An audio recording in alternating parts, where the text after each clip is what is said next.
RERA में भारतीय किसान यूनियन अम्बावता की बैठक आयोजित।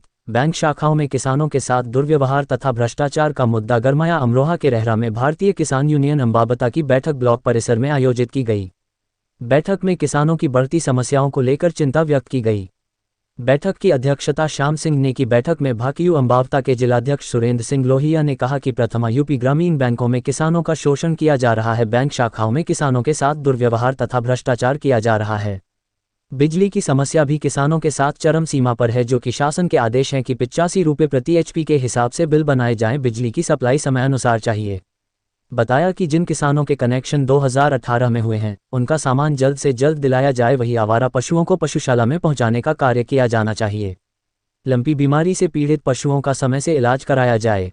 ग्राम पंचायत में साफ सफाई की व्यवस्था दुरुस्त कराई जाए। ग्राम पंचायतों में रास्तों की स्थिति बहुत ही खराब पड़ी है, उसे भी विकास विभाग के अधिकारियों द्वारा जल्द दुरुस्त कराया जाए। हाकमपुर से शंकरगढ़ी जेतौली से लेकर भगवानपुर पुल सड़क चौड़ीकरण कराई जाए, जिससे कि कार्तिक पूर्णिमा पर तिगरी मेले में जाने वाले श्रद्धालु इस मार्ग से गुजरते हैं। इस मौके पर अजब सिंह, मोहम्मद आरिफ ग्राम प्रधान, मौ सुलेमान, जमील अहमद, श्याम सिंह, रमेश सिंह, धीरज सिंह, राजेंद्र सिंह, लोकेश कुमार आदि मौजूद रहे। क्या नाम है आपका? सुरेंद्र लोहिया। ये ब्लॉक में जो आप बैठे हुए हैं, क्या मामला? ये हमें किसानों की कुछ समस्याएं हैं, जैसे कि बिजली विभाग की हैं, शाखा प्रबंधक छपना की हैं, एक वो संदीप टीजी हैं, बिजली विभाग के एक्शन साहब हैं, कुछ हमारे जो गायों के जो उसमें आवारा पशु जो घूम रहे हैं, इनको लेकर हैं, इसलिए यहाँ बैठे हैं। सूबे के मुख्यमंत्री योगी आदित्यनाथ ने एक ऐलान दिया है कि जो भी कटीले तार लगाएगा उसको मुकदमे रखा जाएगा, इसमें क्या कहना है? अब वो अपना ऐलान कर रहे हैं, ऐलान कर रहे, अच्छी बात है, सरकार के ऐलान को हम मानते हैं, परंतु सरकार को इन्हें ऐलान करना चाहिए तो वो जब किसान के कटीले तार हटेंगे। अभी गाँवों के पास में 20-20 बीघे के खेत पट्ट पड़े हैं। जो किसान का घर है उसके घर के सामने 20-20 बीघे और 60-60 बीघे जमीन जो आवारा पशुओं के खाने से पट्ट पड़ी है। किसान बो भी नहीं रहा, क्योंकि उसके बुआई के और जुताई के जो दोनों पैसे और उसकी लागत पूरी बर्बाद हो जाएगी। तो अब कह रहे हैं कि जो कटीले तार नहीं हटाएगा हम उस पर कार्रवाई करेंगे, मुकदमा लिखेंगे। अब वो सूबे के मुख्यमंत्री हैं, उनकी मर्जी है, वो जो न कुछ करें, परंतु वो जो मुकदमा लिखें तो हमारा तो मुख्यमंत्री जी से कहना है कि वो एक चपरासी छोड़ दें। एक किसान के खेत पे जब किसान तार नहीं लगा सकता तो वो एक चपरासी छोड़ दे। अब किसान घर रखाएगा या खेत रखाएगा? अगर किसान के तार खेत से हट जाएंगे तो किसान अपने घर पे रोटी खाएगा या वो बेचारा जो खेत में जाएगा, या किसान अपने पशुओं का चारा डालेगा खेत में जाएगा, या किसान दूध अपनी भैंस का गाय का दूध निकालेगा, या किसान खेत में जाएगा, या किसान अपने बच्चों को स्कूल में भेजने का काम करेगा, या किसान खेत में जाएगा। हम तो स्वागत करते हैं मुख्यमंत्री जी के विचारधारा का, उनके कानून का, परंतु वो खेत पे एक चौकीदार लगा दें। सरकार तो हमारी किसानों की बनाई हुई है और किसान सरकार बनाते हैं और किसान सरकार बिगाड़ते हैं।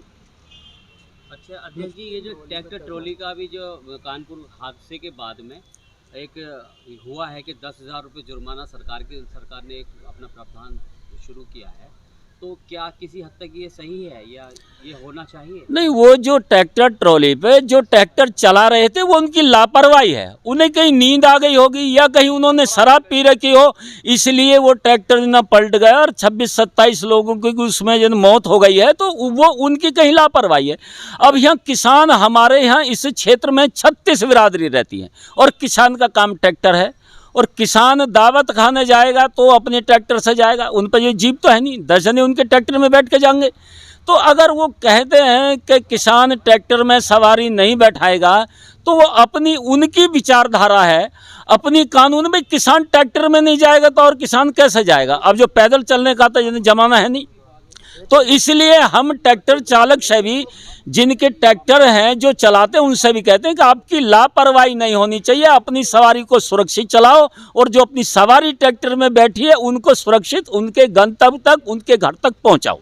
15 दिन के बाद में गंगा स्नान का जो ये चलेगा, गंगा स्नान आएगा, इसमें यहाँ से ग्रामीण क्षेत्रों में जगह जगह से ट्रैक्टर ट्रॉली से श्रद्धालु जाते हैं, तो क्या मुख्यमंत्री इसमें भी यही कहेंगे कि इन पे जुर्माना हो या ऐसा कुछ कानून? जब वो कानून उन्होंने लागू किया है, प्रस्ताव उन्होंने बनाया है, तो वो तो कहेंगे, प्रशासन के भी लोग कहेंगे, परंतु ये किसान तो ट्रैक्टर ट्रॉली से जाएगा, क्योंकि उसके पास कोई गंगा स्नान पे जाने के लिए कुछ साधन नहीं है। तो किसान को तो ट्रैक्टर ट्रॉली में बैठ के जाने की मजबूरी है, परंतु हम फिर भी किसान से कहते हैं कि वो ट्रैक्टर को लापरवाही से ना चलाए, वो शराब पी कर ना चलाए, वो रात में अगर कहीं जगे हुए हैं तो अपने ट्रैक्टर को सुबह को किसी दूसरे को चलाने को दे दे। आज ज्ञापन सौंपने का किसका प्रोग्राम है? नहीं, ज्ञापन तो हमने पहले एसडीएम साहब को सौंप दिया था। तो आज यहाँ हमारी मांग थी किसानों की कि हमारे बीच में बिजली विभाग के एक्शन साहब हमारे बीच में हों, और जो यहाँ की समस्याएं हैं, जो लोग यहाँ अपनी समस्याएं लिए बैठे हैं, जो अधिकारियों से आस लगा करके बैठते हैं, उनकी समस्या का समाधान किया जाए। परंतु यहाँ एक्शन साहब अभी तक नहीं आए।